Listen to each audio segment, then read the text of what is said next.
This is the social discipline window from restorative practices. You can see that there's 4 quadrants with 2 axes.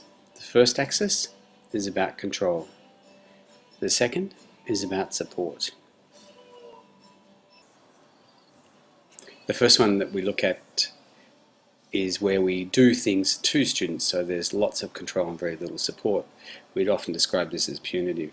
The second one is when we do things for students and we don't give them the responsibility to take action within their own learning, and often this is described as permissive. The third one is when we don't do anything at all, so there's very little control and very little support, and often this is described as neglectful. The model we're trying to work towards is that 4th quadrant, top right hand corner, and that's when we do things with students, so it's a collaborative process, and obviously we'd call this restorative.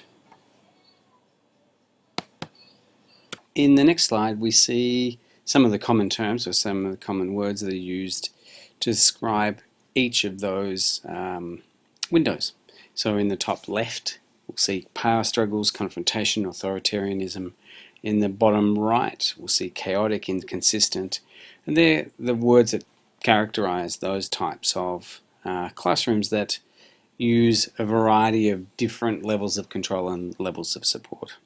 The key component of restorative practices is that it is part of a system that has high levels of control and high levels of support.